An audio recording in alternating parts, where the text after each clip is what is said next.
Welcome to Fat Mascara, where you're going to get a thoughtful take on beauty culture and the beauty industry, and occasional personal anecdotes about the wildlife here in Brooklyn, New York. Hi, everyone, it's Jen. I know we have a bunch of new listeners who are coming here for this interview and maybe don't know much about me, but just give me 10 seconds to give my Fat Mascara fam this update. Guys, the mourning doves that made a nest on my balcony are doing great. And as you know, their names are Sam and Sally, and their babies officially have names too. We all have to welcome to the family Statler and Waldorf, the baby mourning doves. They're big and gray and kind of grumpy, and they hang out on a balcony. So bonus points to anyone who gets that reference. Okay, moving on to today's show. This is one of those interviews that, you know what, we probably would not have done 5 years ago. It's a bit inside baseball, if you know what I mean. But I wanted to talk to someone who could explain more about how beauty products actually get made, like the product development process and what contract manufacturing is and what white labeling is and what's really going on when your favorite beauty brand posts something like, I know you've seen this, "Excuse us, we're having supply chain issues and we'll be back in stock soon." Like, what's going on there? These are the kind of questions I always think about. And maybe 5 years ago, I was trying to be more consumer facing. And I was like, if I'm interested in this, I'm pretty sure there's a lot of other people out there that are interested too. So my guest today to help us dig into all of that and tell us a bit about her brand is Maria Hatzistefanis. She's the founder of two brands you've probably heard of, Rodial and Nip and Fab. For 25 years, she's been creating makeup and skincare products like Rodial's famous Dragon Blood Sculpting Gel. I'm sure you've seen that. And their Snake Serum O2. And the whole time, her brand has remained independent, which means it's not owned by like one of the big conglomerates, L'Oreal, Puig, Estee Lauder companies, you get it.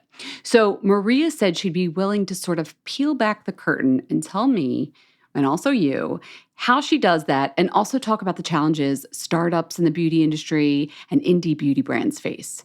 So I hope you find it informative, maybe because you're going to start a beauty brand one day, or maybe because you just want to know how this industry works. I always find this stuff fascinating. So enough of me, enough of the mourning doves. Let's welcome Maria to the virtual studio.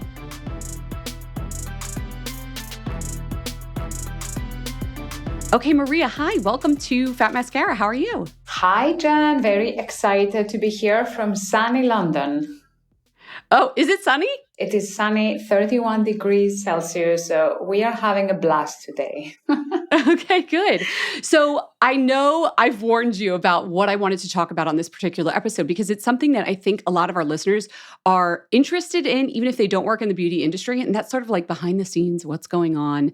And I thought, who better than you to talk about this? You've had a brand for 25 years. But for people who don't know who you are and don't know the story of Rodial, can you just give us a little bit of backdrop? Like, why are you an expert on making products? Rodial started in 1999, right?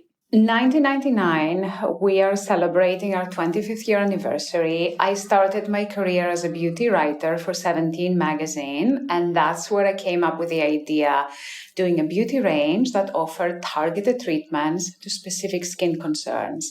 I started from backroom at home without funding, and over the last 25 years, we grew the brand. We have now two brands, Rodial and Nip and Fab, and we are available in over 3,000 stores and 35 countries worldwide. And here we are. Yeah. Okay. So back up though a little bit. You're working at 17 magazine. What was the beauty industry like at that time? Were there other indie brands going on? And when you made that first product, well, what was the first product actually? Now I'm curious. So we started with a range of body care. Okay. Initially, I did focus on body care because there was nothing in the market. And then we moved into skincare a few years later. But there was nothing. 25 years ago, there were no indie brands. It was just all the major brands that were offering one basic cleanser, one basic serum, and one basic moisturizer for all skin tones, for all skin types. There was no ingredient mentioned. It was all very generic. So that's where I saw a gap in the market to come up with something that's more specific, more targeted, and leading with ingredients that no one has used before. So what do? You just start calling labs? Like, I know you were a beauty writer, so you had some experience, but I mean, you had never made a product before, I imagine. Yeah, so the first thing I did, I went to this trade show that's called Cosmoprof. I went to the European one in Milan. There is one in the US in It Vegas, just which wrapped in actually, yeah, Vegas. happened Yeah. last week. So I went there with a carry-on suitcase and I spent 48 hours going from booth to booth. And I got tons of brochures and cards from labs, from manufacturers, design companies, warehouses. All the resources that I ever wanted were in that show. So I took a bunch of information, I had some meetings, came back to London, and then started setting up follow-up meetings and ended up working and selecting one lab, one manufacturer, one designer, a warehouse. So I put it all together from all the research that I did at Cosmoprof. Now, back in the day, there wasn't as much available online. Now, these days, if you go online and you search product manufacturer London or designer of beauty packaging, or you can find a lot of resources online. Back in the day, we didn't have that. So I had to just physically go and get the research done and get all my resources. I want to talk about that product development process because you just skimmed over a bunch of the different people that help you make a product. But before we do, I have to ask, like, is this something in this day and age that someone could do? Are they so open at Cosmoprof still? Like, you just walk in and be like, hey, I'm, Jane Smith and I want to make a product. Absolutely. I mean, that's why all these companies go to Cosmoprof. They're looking for new clients, and you may be a startup, but you may evolve and become the next Estee Lauder. So they don't know, and this is why they're there. They want to meet new people. They want new contacts. So the companies that are there and the people visiting at Cosmoprof, they all want the same result at the end. Do you think, and we'll get into this a bit more, but do you think today that if someone were doing that, let's say they had a targeted range like you wanted to start, that they, without outside investment, could still be profitable 25 years from now? Everything has changed, and it's a very Deep sigh from Maria. yeah, a very different way of starting and running a business in 2024 to what it was back in the day. When I started, the barriers to entry into the beauty industry were very high. And I'm going to give you an example. So I wanted a specific packaging, and now you can go, there's so many companies out there and they can do anything you want, and they create it for you. They send you a finished sample of what your product would look like, and you can buy it. Back in the day, in order to have bespoke packaging, you needed to be ordering in the region of 50,000 pieces, or else they wouldn't make it for you. Now, for 5,000 pieces, you can have your bespoke packaging. So when I started, I obviously didn't have nowhere near those quantities to order. So I was ordering 1,000 at a time. So I had to go with basic packaging, and we either labeled or you use the local printer to print on basic white packaging because there wasn't anything else exciting available at the time. Now, everything, like any crazy idea that you have, if you can order 5,000 pieces, even less, it's yours and it's bespoke and you can get it quickly. So everything has become so much easier to launch in beauty compared to what we had 25 years ago. Yeah, but even today, I mean, you'd still need a lot of money because if you're ordering less, right, these components are going to cost more. So you'd need a big or your own savings to order 5,000 of a bespoke package, for example. Yeah, but even if you can only order, let's say, 1,000, which I think like you can't even have a brand with less than 1,000, there is a bigger variety of off-the-shelf solutions because everything has been made for another brand. And so it's easier. Back in the day, we were inventing the wheel. it was all very primitive. Now I feel it's easier. I mean, you still need investment. You still need to put some money. It's not free, but it's a lot easier and it's not as expensive. Yeah. So this product development process, you're an independent brand, right? And most people, I think, listening to this know how it works, that there's also these huge conglomerates or corporations like a L'Oreal. They have multiple skin brands, like a Youth to the People and a Kiehl's and L'Oreal Paris. Then we have independent brands like yours, Rodial. And then we have like these startups that really are small, might go direct to consumer. I want to go through like what the product development process is like at each of those, because from my standing where I am writing about these products, it looks very different. And sometimes they all come out with the same product around the same time. And you're like, how does this work out? So I was like, Maria will tell me. So it's like a conglomerate, an independent, and a startup. Let's talk about like the ideation. Who at each of those type of companies is the one with the idea like, oh, I should do dragon's blood moisturizer or whatever it is? So with a startup, the founder is and should be the one coming up with the product ideas, because that's why you're in this business, because the founder has this amazing idea and wants to solve a problem, has identified a gap in the market. So for a startup, I would be surprised if the founder is not the one coming up with the product ideas. Okay. For me, that's the recipe for a successful startup. You need that idea. It's almost like having a fashion brand and a designer behind it. You need that piece to belong to the founder. In my case, I've been doing this from the beginning. I still do it, even though my business is much bigger now. So I think of an idea, and the idea may be a gap in the market, maybe a gap in our customer base, or something that I feel we can add that isn't available right now. So for me, that's where the new product development starts. Now, when you go into a conglomerate, it works in a little bit of a different way. There's a lot of reports that are produced. There's a lot of trend reports. There's a lot of presentations. There's a lot of product ideas that come all together. What is going to be the color of next year? What is going to be the skincare ingredient that will be trending next year? And let's jump on that trend before anyone else and come up with something. And it's interesting because over the years, I have hired people within our product development team, and a few people have come from bigger companies, and they come to me with a whole bunch of presentations, and I throw them in the bin like this.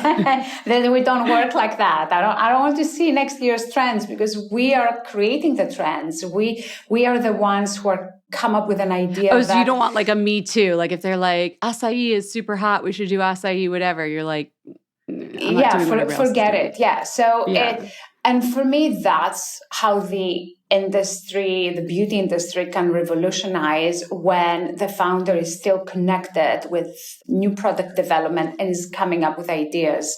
And I find the process extremely different between a startup and a conglomerate. Yeah. Okay. And then so say you have an idea for a product, you're not in a lab like mixing creams together. Like who in each of these scenarios is developing that actual product? And does that happen in-house or at a separate agency or company? How does it work? So when I found my lab, year one of Rodial, I went to the lab and I spoke to the lab technician about the marketing angles. So I want this product to give you plumping, lifting, hydrating, but I want the blurring effect. This is an example. And what happens is they come up with a formula and they say, well, we're going to use hyaluronic acid, or we're going to use this blurring agent and this peptide. And sort of they come up with a list of ingredients. I look at it, I try the product, and then you go back and forth, trying the formula, testing it, feeling it. And the process may take anything between, you can get the product right from the first go, but usually it does take 5 to 10 iterations to get it to the point that I'm using the product like, oh my God, this is exactly what I wanted. And what happened was at the beginning, I had no idea about ingredients. Obviously, my background is beauty, but from the marketing angle and as a user, consumer writing about it, but I was never trained in a lab. But over the years, what happened is I have learned the ingredients and I have learned what goes together and what doesn't go together. And I almost like educated myself. So when I give a brief now, I also know and I say, well, that ingredient that we used in that formula worked really well. Let's just bring this and add that. And it's like a recipe. And I feel the more I've briefed into the lab, the more I also learned how to combine ingredients. Obviously, I wouldn't do it physically in the lab, but I can talk in a more eloquent way when I brief the formulas. Are you going to the same lab every time, though? We started with one lab that we still work with. Now we have expanded and we work with another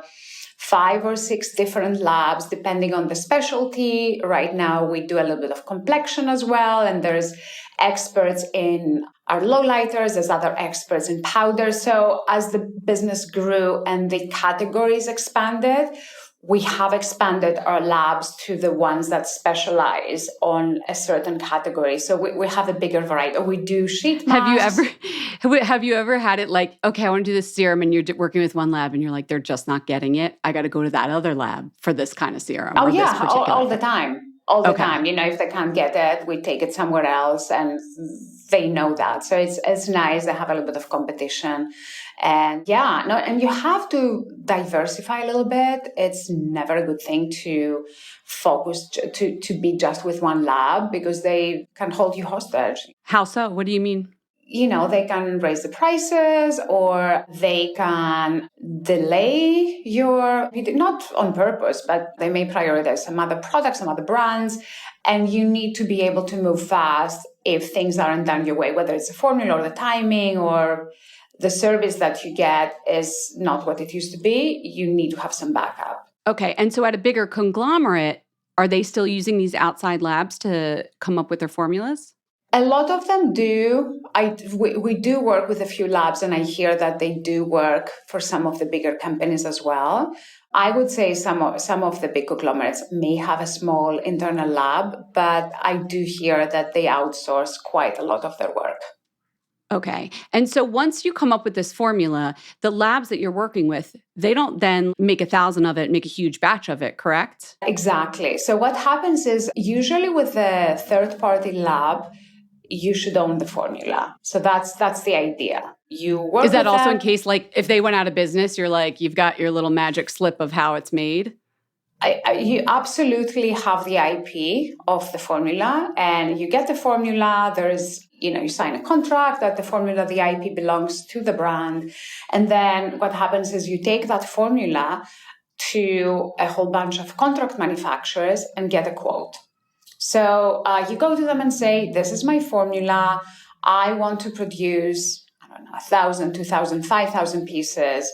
Can you give me a quote? And what are your timelines? How fast can I have it?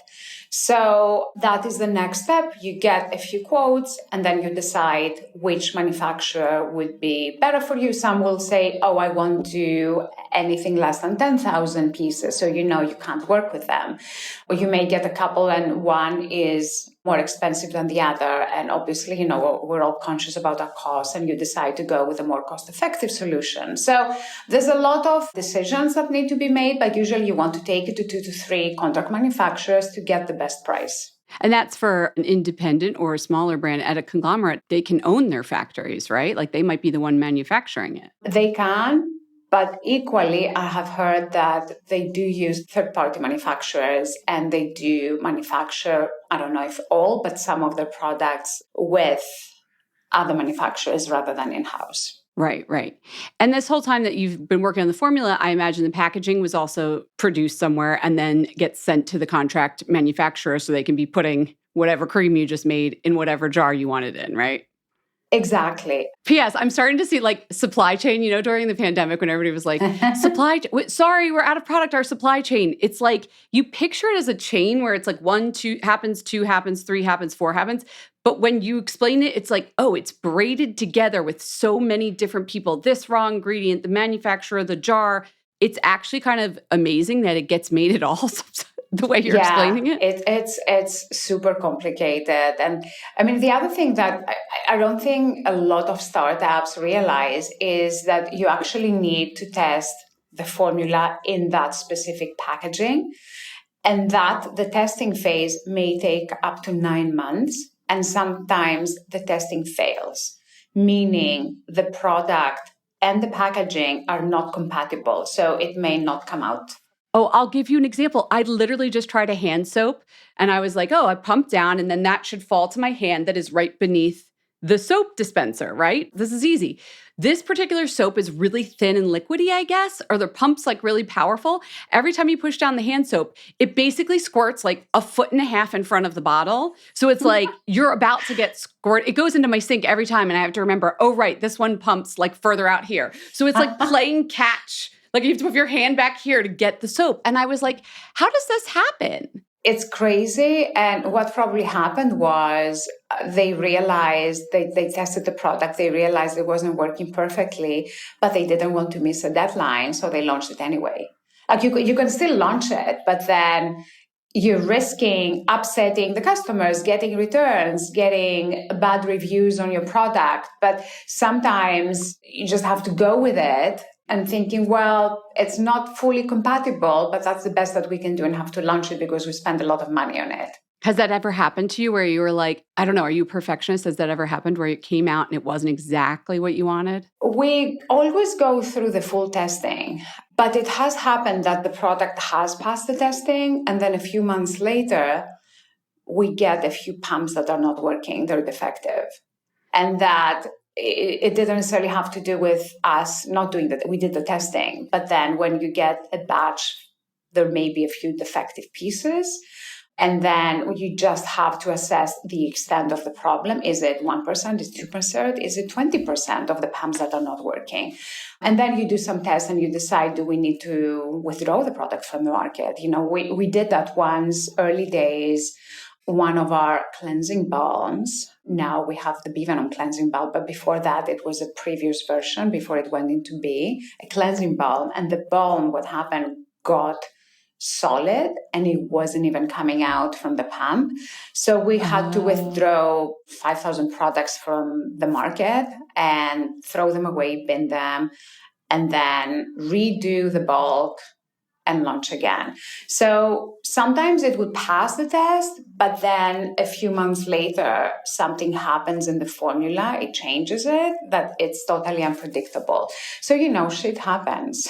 Whether you're in the business a year or 25 years, some of those things are unpredictable. Who does all this testing? Because I imagine there's temperatures involved. I've heard about the fall test when it's like a pan makeup to make sure it doesn't crack if it's being shipped. Does that happen at the contract manufacturer, at your company? Like where in the process does that happen? Usually the lab. So if it is an independent lab, they will do it. If the lab is within the manufacturer, then they would do it. But the key thing is the product would not go into production. So no manufacturer will accept to produce a product unless they have all the results from the testing. And the testing goes, the product goes into an oven.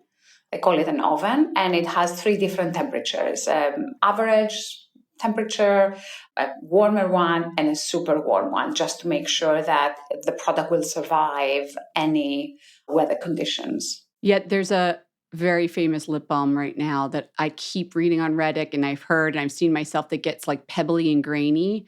And a lot of people I know who are in labs and things are like, oh, they just didn't, maybe they didn't do their cold temperature testing right, like because it's solidifying.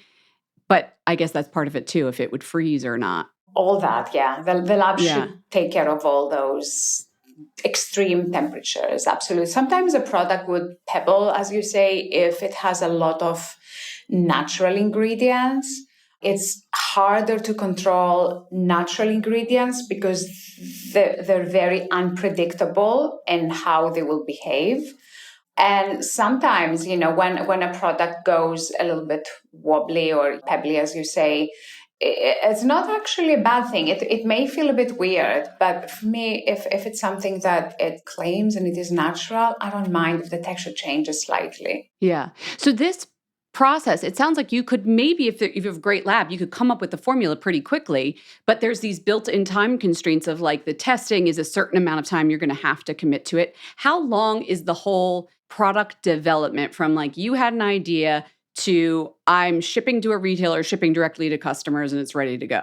The fastest, I would say, is 2 years, considering that the testing is 9 months if you want to do it properly. And then you have to allow if something fails, the packaging fails, if an ingredient fails, that you need to give yourself another 3 to 6 months. and then the back and forth with the lab until you actually get the formula that you want, to get it to the right texture, to the right consistency, to apply it and you feel it does give you what you're looking for. So yeah, I would say a minimum of 2 years.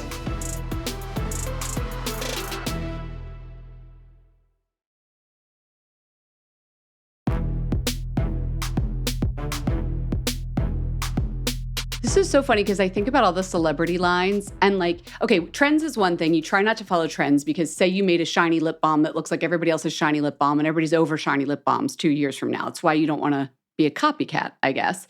But like celebrities, their popularity changes in 2 years. You know what I mean? Like someone might be on top of the world and like, I'm doing a beauty line. And then by the time their beauty line comes out, everybody's like, why is so-and-so doing a beauty line? Nobody cares. Have you noticed that? Yeah, I mean, you're right. With celebrities and influencers, they need to get in with a product as soon as possible. So that's where white label kicks in. Tell me about this. What is white labeling, first of all? So white labeling is when a manufacturer offers you a one-stop shop product line. So they would offer a formula that already has been tested. They offer the packaging. So the formula has been tested on that packaging. So all you need to do is potentially select a perfume. You may be given a choice to differentiate your product to someone else's. And then you decide on the logo, you put your name on it.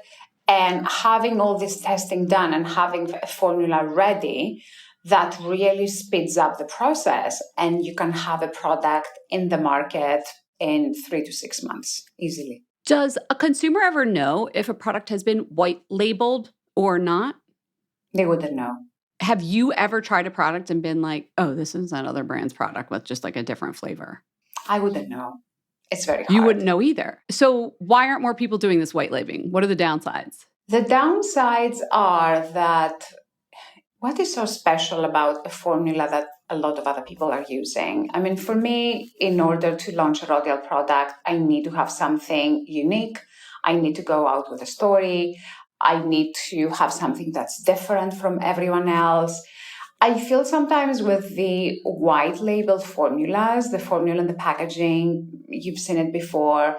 There's no real story outside, oh, this product is created by this celebrity or this influencer, and that's why you're buying it. And they may be good ingredients. I'm not saying that there's any problem with the formula or the ingredients, but sometimes they're missing the it factor. It's just a nice, good quality formula, but nothing too exciting. Like, I feel like I've seen online ads for this. Like, you can make a beauty product. And I was like, can I? That seems easy. Does it cost a lot more when you all put it together than it would if you were doing it with the 8 different people that you need to make it happen the way you do it? You know, these sponsored ads come up to my feed. I guess I'm checking out a lot of beauty stuff online. So your algorithm is so the particular. algorithm is is picking something up. So yes, I saw an ad the other day. Create your own brand in 6 weeks. The packaging looked beautiful, all white. 6 weeks. Brand in there, 6 weeks. Yeah. I don't think it's exactly 6 weeks, but I think there's a little bit of marketing into that, but definitely a handful of months. So I actually pressed the button to just go out of pure curiosity and see what they had to offer. And I went on that site and they were offering, like you could buy 500 pieces of That's a small, product, right? of a cream, of a serum, yes.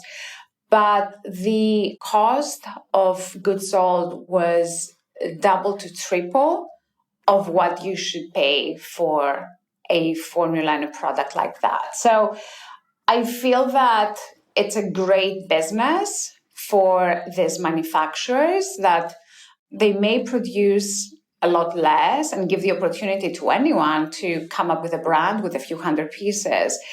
But then the unit cost is so high. And then you're thinking, are you going to be making any money if you have to pay such high costs to buy your product? So for me, that's where another issue is. And, you know, how are you going to run a business with such high costs, right? Yeah. And there's a tension there because if it's going to cost more, usually then obviously you would add that onto the retail price for the consumer. But then you're saying because it's white label, it's actually a less special kind of product. So that extra cost probably isn't justified. If it's, let's say it's like a moisturizer with a nice fancy ingredient and it usually costs $3 and they sell it for $48. And now it's costing $6 and they're selling it for $48, but it doesn't feel like a nice moisturizer. Well, that's the thing. And it would probably cost more like $12, I would say, rather than $6. So it would cost a lot more. But for me, the other thing is the IP. So when you buy white label, the formula doesn't belong to you. It belongs to the manufacturer because this is the formula that they own. They've created, they've tested.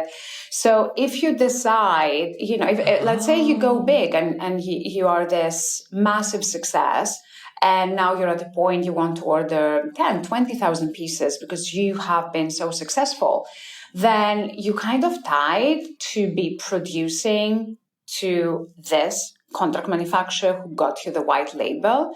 And you cannot take that formula and quickly take it somewhere else who can produce it for like £5-6, $6.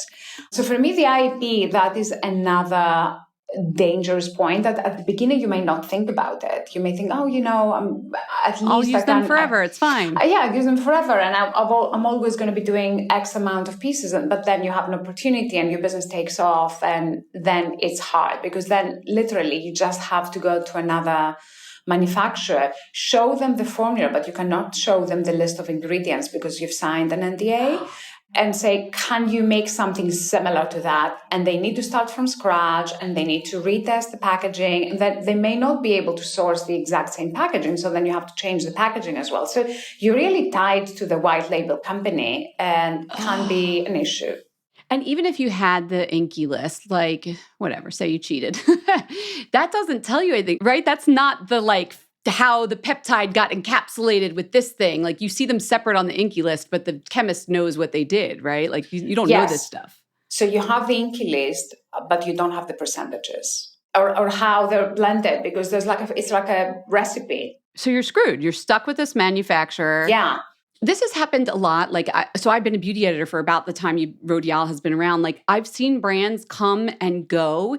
And sometimes they're brands that you're like, people love that brand. It's such a great brand. And I'm like, why did it fail? It wasn't like it wasn't selling. People liked the product. When you look at the big picture of all these beauty brands and see them stop manufacturing, or I don't want to say fail because sometimes it's out of their hands. What are some of the big reasons you see companies not being able to make it to 25 years like your company has? I think a lot of it has to do with motivation.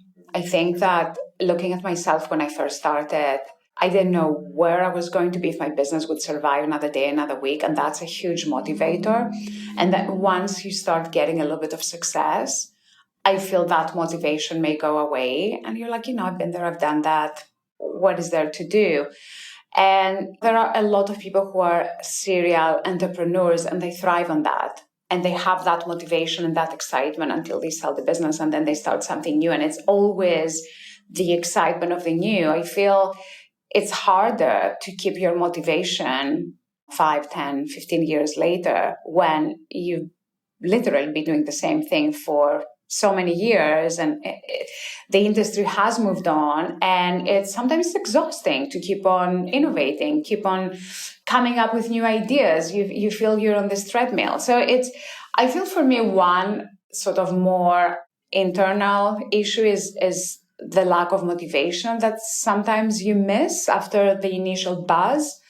And then I feel like if you want to grow your brand, if you want to be around for 25 years, you can. You just, at some point, you lose your energy, you lose your motivation, and you don't feel you can bring anything exciting in the market. Well, exciting to the market is a good point because Jess talks about this a lot. She's like, she sells products for Moda Operandi, and she's like, sometimes a brand comes to me and they have 17 things. And I'm like, one of these is really good.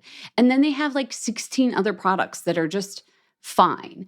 Why do brands these days, it seems like to me, make so many products when we know that a couple of them are their stars? You always get tempted to launch a whole bunch of products. And we've fallen into that trap ourselves, at Rodial a few years ago.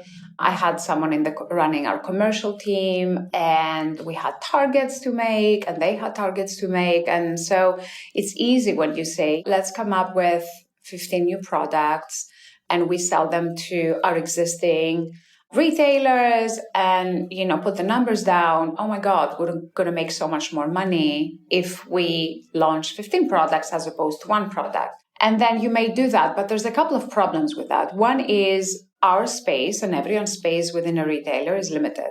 So to introduce 15 new products, you have to take back usually 15 other products that may be actually performing really well.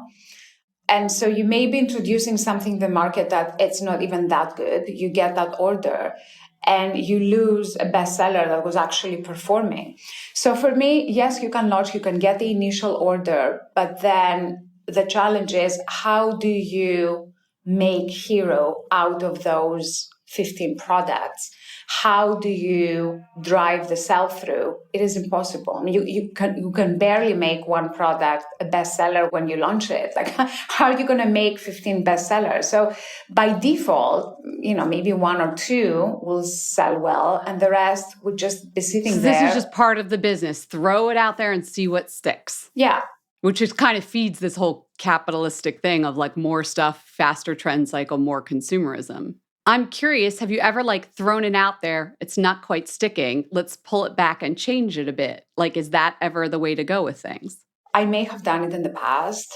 You've changed product names, right? Some of your products. So I wouldn't launch a whole bunch of products and thinking, maybe one of them will do well. We're very careful with what we launch, but there was a case with one of our current bestsellers that's called Banana Lowlighter. So we've expanded from skincare into complexion a few years ago. I have it on. I don't know if I used it perfectly correctly, but I have it on today. Tell me about Banana Lowlighter. What happened?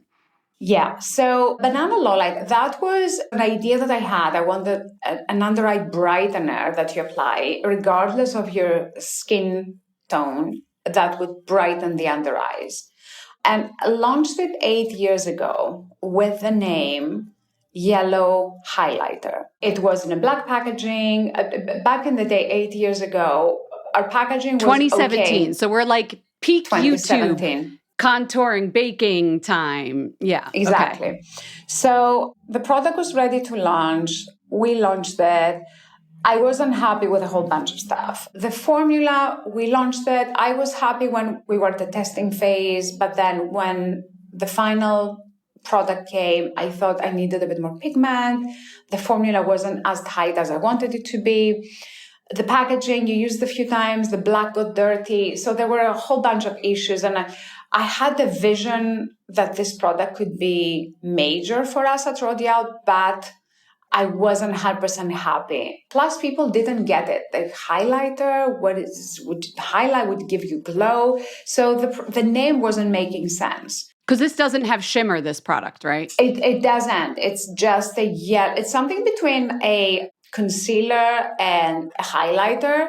It's something in between, but it doesn't have any shimmer, any glitter, nothing. It's just an under eye brightener. So to cut the long story short, we went back and forth. I've relaunched it a couple of years ago with an improved formula. We've updated packaging a little bit, but it took us up to 2019 to actually launch it at the version that it is today, with a formula that's a lot more pigmented and bright. And we moved from a black pen type of packaging into a wand, into a chunky, beautiful, very luxurious looking wand. And with the last attempt, we changed the name of the product from Yellow Highlighter. We called it Banana Lowlighter. So, the idea was there in 2017, but it did take a few years to actually get it to a point that was this is exactly the product I want. People get it. And we launched it as the Banana Lowlighter. It massively took off during COVID, and who knew?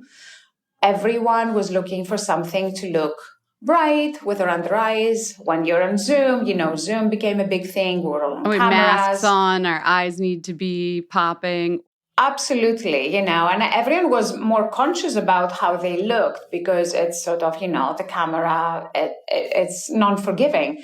And the fact that the stores were closed, our customers couldn't go and buy concealers or get shade matched. Oh, because shade matching would be hard. So you need something more universal. Exactly. So the fact that banana lowlighter was stretching among a whole bunch of skin tones, and it's not a concealer, so you can still apply a concealer and put the banana on top if you are a very different skin tone. And so suddenly during COVID and the lockdowns, banana lowlighter went from us selling, a few hundred products a week to thousands of pieces. During lockdown, we sold 500,000 banana lowlighters. What? So, yeah, no, crazy. It's also a product that needs a little education. It's not like it was 500,000 lip balms. Yeah. So, we work with a few influencers. I suddenly started doing tutorials. I never did a tutorial in my life because, I'm a business owner. I'm running my business. I'm not an influencer. And actually, I wasn't even comfortable being on camera. I don't like my voice, all that stuff. And my team was like, Maria, just go and show our products. It is what it is. We need your help. So suddenly here I am, the anti-makeup artist. It takes me 3 minutes a day to put whatever makeup I have on. I'm not one of those people. And I started talking about the banana, and some of the influencers that we work with at the time were talking about it. And it didn't take a long time, and then suddenly we have a viral product in our hands, and who knew? Did you think if it had still been yellow highlighter that it would have taken off the way it did? No, I don't think so. I think that the name banana just really resonated. So banana is yellow, and that image of banana really makes the product pop. But also, the formula. We had a few iterations of the formula. So it wasn't just the name change. The formula was better, the name changed, the packaging was more impactful, and it was a moment in time. And it came all together to generate that virality.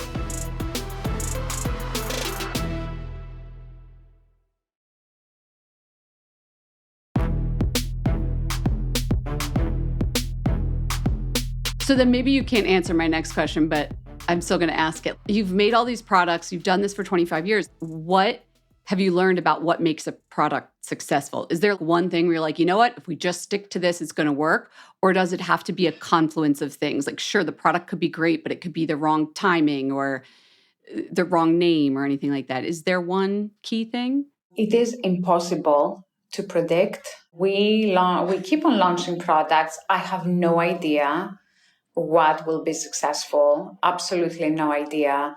It is always a combination of things, but I also feel there is a bit of luck involved.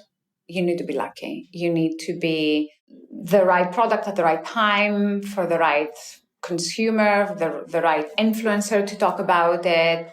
You need that virality. It's hard to predict. What would you say is your most successful product? Outside banana lowlighter, our classic successful product is the Dragon's Blood Sculpting Gel that we launched over 10 years ago. And it's still our number one bestseller. We sell one a minute globally still. It's our number one skincare product. Right. Is there a product out there that you wish you had invented? Like you're looking at the competitors? You know what? Our sister brand, Nip and Fab, just launched a viral product a few months ago called the Peptide Finishing Oil that is blue in color. And it went viral. It had millions of views. It's a full face oil. It's a full face oil, but it's a biphase oil, so it's half water, half oil, and you mix it up. And when it comes out, it's bright blue. And we have a little bit of competition going between Rodial and Nip and Fab. And I was like, shoot, you guys did Wait, so well. you're saying that one wasn't your baby? That wasn't your idea? It wasn't my baby. It wasn't my I was going to idea. say, that's cheating a bit if you're saying your sister brand is the one who did something. But I guess if you didn't come up with it, I didn't come up with it. No, we have a different team doing product development for Nip and Fab. It's still sort of people-led. We don't have trends coming in. But I actually was jealous of that product. I took it personally that I didn't come up with it. So what do you use now? Like first of all, how many different products does Rodial and Nip and Fab make at this point? Nip and Fab is purely skincare. Rodial, we do skincare. We also do small range of complexion, such as, the lowlighters. We do blush drops that have exploded on TikTok. We're doing lip oil. So it's a very small collection of unique products to just look put together and presentable without a whole lot of makeup. Yeah, these are the two categories. We have a small number of body products, but we don't do body in a big way, just have it there. But it's mainly skincare and complexion. So what in that assortment is like you use it every day? I always use a balm cleanser because I had a breakout when I was younger, and it was because I was using all those. Is this the balm that got messed up the first time and got hard? And yeah, that is the balm. That is the balm, and that went through various iterations, and now it's the Bee Venom cleansing balm. I always use a balm cleanser for a number of reasons. So I use the Bee Venom cleanser. The Dragon's Blood sculpting gel is my serum. And then I always use one of our sunscreen moisturizers. And in the summer, I use our vitamin C SPF 30. That's my morning routine. You don't put makeup on? I mean, skincare-wise. Okay. That's my morning routine. Then when it comes to makeup, I use the Glass Tint, which is our tinted moisturizer, and then a little bit of peach or banana lowlighter, lip oil, mascara, and good to go. Some blush drops or a bronzer, all Rodial. Your face is all Rodial every day? Yeah, I don't use a lot. We have everything that I would need to use. We have mascara, we have blush drops, we have bronzer, a couple of bronzers. Any other beauty favorites like hair products or fragrance? Yes. My favorite fragrance is Hair Ink. Juliet Has a Gun, it's called, I think. Juliet Has a Gun, and it's called Hair Ink. That's my favorite fragrance. Oh, so you always hear about, I forget the other one that I've heard of on the show that people say is their favorite. And that one I haven't tried yet. What does it smell like? It smells like fresh laundry. Ah, okay. Yeah. Got it. And then hair-wise, any favorite products? Hair-wise, I use Philip Kingsley. I use a lot. I use their purple conditioner because I like my hair to be a little bit more ashy. So yeah, Philip Kingsley, I use a lot. These are good ones. I'm not going to let you go without doing our Fat Mascara 5, which is our little speed round. So if you have time and you're ready, let's do that. Yeah. Okay. What was the first beauty product you fell in love with? I fell in love with a Bobbi Brown lipstick, which I do not remember the shade right now, but I was so inspired by Bobbi Brown when she was running Bobbi Brown, and she was my idol, and I would buy anything that she created at the time. And I loved that Bobbi Brown was all about neutrals, and I was obsessed with this nudie pink lipstick, which I'm pretty sure they discontinued by now, but that was my first beauty product I was very excited about. Well, so you were a beauty editor, so this was when the original 10 lipsticks came out. Like you you must have met her over the years, I imagine. Oh, yeah. Now we've met. I went on her podcast a few years ago when she was just about to launch Jones Beauty, and she's a big inspiration for me and everything she does. I'm in awe. So yeah, she's amazing. Okay, second question. What piece of art, this could be any kind of art, whatever that means to you, are you never bored of? So there's this book. It's called Who Ate My Cheese? And it is a story. I kid you not. Oh, no, do you have it? Wait, it was right here. I just bought it I need to show you so you understand. Oh, Who Moved My Cheese? Yeah, exactly. Yeah, Who Moved My Cheese? Exactly. I bought this at a used bookstore because I had heard from multiple people that it's like the self-help book. Oh my God. Have you read it yet? No, I didn't read it yet. I literally just bought it. That's so funny. Oh, how crazy. Tell me why is this your favorite? This is my favorite because I am a person who doesn't like change in their lives. I want everything to be the same. I don't want professional change, or I don't want personal change. I want nothing to change, but change happens in our lives. And this book teaches you in a funny fairy tale way that's very, I can't even explain it, that change is good and gives you a couple of examples on how, if you adjust to change, it is a great thing for you and a great opportunity, or else if you're stuck refusing to accept that change needs to happen, then you're stuck and you cannot progress. But the way that it's written, it's just fascinating. It's like a little fairy tale. I'm excited to read it. I'm the opposite. I want things to keep changing. And then when they're not, I'm just like bored. So maybe the mice can help me with that. The mice can help you with that. But I'm going to tell you something, that the way I operate. First, I resist change. Then I start warming up to it. And then I'm the champion of that change. But I have to go through phases. So at the end, I'm like, yes, like this is the best thing. And we always needed to do that. But it just takes me a while to do that. And I've written about this in my books. I talk a lot about change, which is super interesting. But it's the book that I go back and read again and again when I'm going through phases that I need to accept change. And it's my go-to.